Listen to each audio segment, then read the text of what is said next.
Okay, in our fifth and final video, we want to look at the phase diagram for a non-ideal mixture of liquids. So prior to this time, we've looked at the ideal mixture of liquids, but now we want to look at what happens in reality. And so we'll look at the vapor pressure versus mole fraction lines again. And so Raoult's law will still be available to us. What will happen is, if you look here on this first slide, we have what we have seen before. We've had a situation where we have all B on this side and we have all A on this side, and as you can see, the vapor pressures are such that we have a low vapor pressure here so B is a low vapor pressure, which means that B is a high boiling point.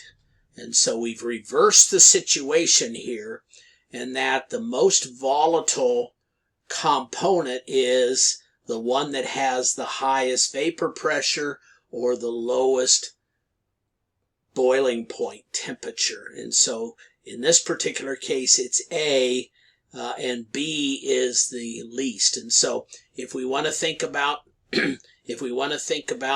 our water ethanol condition, this side here would be the lower boiling point, or the ethanol component, and this side over here would be the water, or the less volatile component.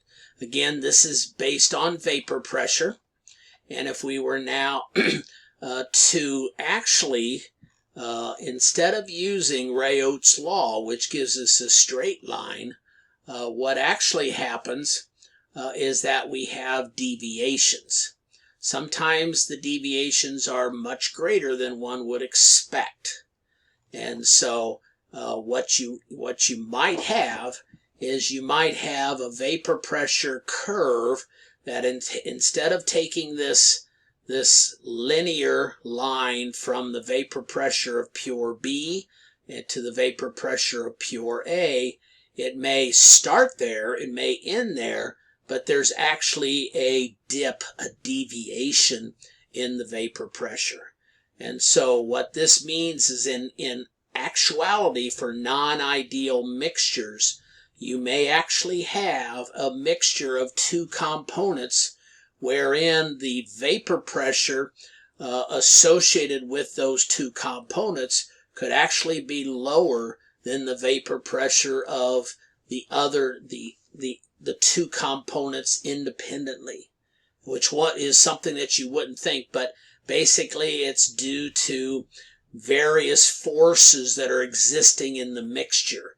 And so no longer are we saying that it's an ideal mixture where each of the components are overcoming molecular forces just associated with those particular molecules. And so there's some of these other forces that are possible. Okay, and so a large positive deviation, this was a large negative deviation associated with certain types of mixtures. The text then goes on to say, let's look at the case where we have a large deviation from a positive deviation from Raoult's law, and the example given is the one that we are most interested in, and that is ethanol and water mixtures. And so if we were to then look at the chart associated with that, and now what has happened in this chart is they started off with vapor pressures, but then they switched it to boiling point temperatures. And so as we can see here, we have our x-axis, which is our either percent by mass, or it could be our mole fractions or whatever. We see that this left-hand side is all water. Okay, we have 100% water, water being the green component. And then over here, we have 100% ethanol. And at 100% ethanol, we then see that the boiling point for ethanol, 100% ethanol, the boiling point is 78.5 degrees Celsius. 100% water, the boiling point is 100 degrees Celsius. These are our two lines that we've kind of seen before.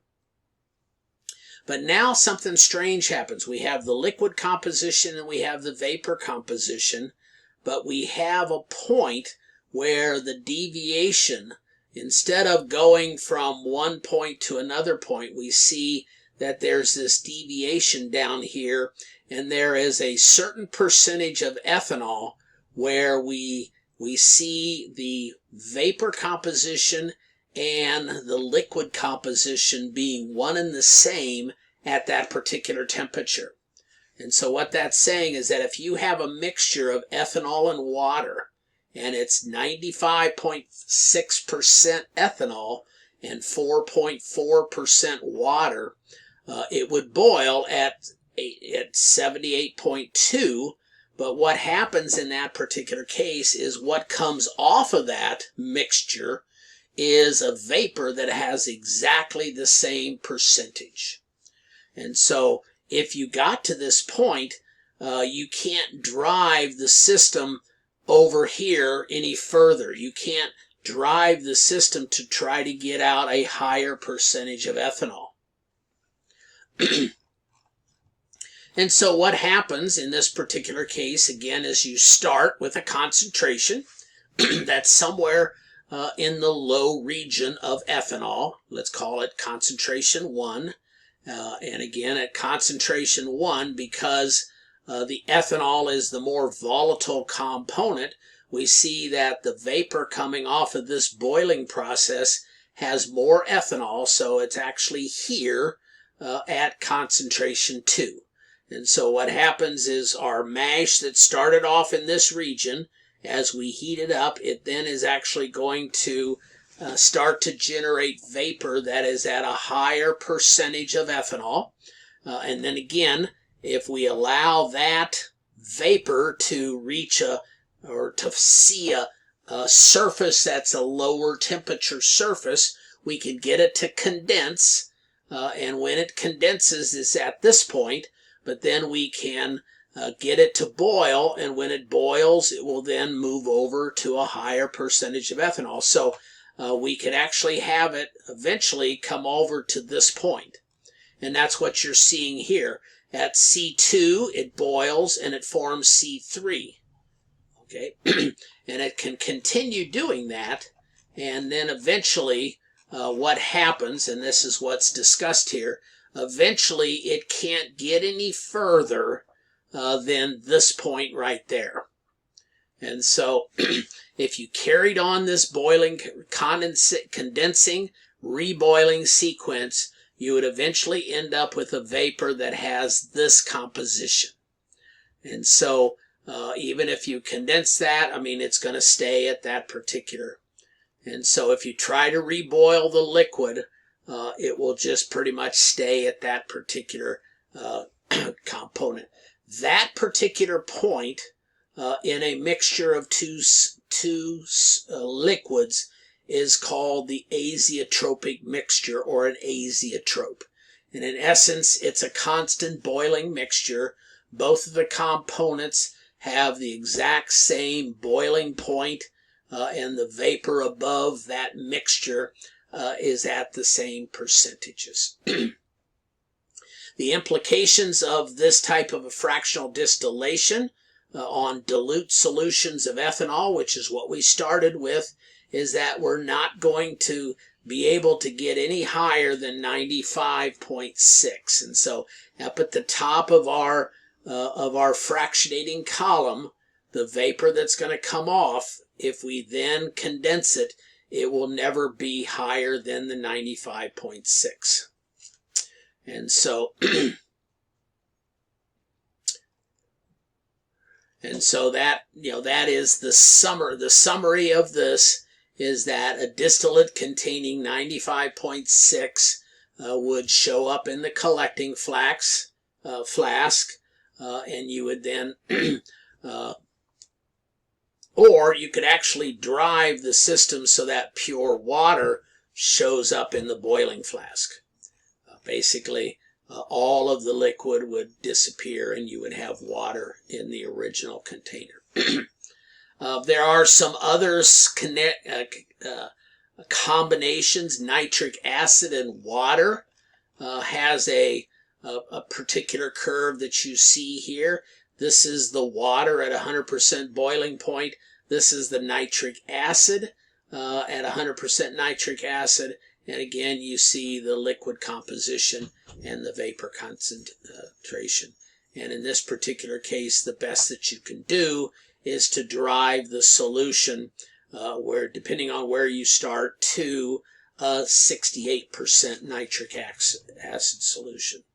And so, and that basically, as you read through here, distilling nitric acid more concentrated than 68% by mass, and they discuss what happens there. So they talk about starting at this side, and where you would end up in those particular cases. And so that finishes up our concept of fractional distillation and how it's related to our water ethanol. It also talks about the non-ideal mixtures and the deviations associated with the ideal type of mixtures, and most specifically how that affects the ethanol water distillation that we have been dealing with in the lab. So with that, I'll let you go.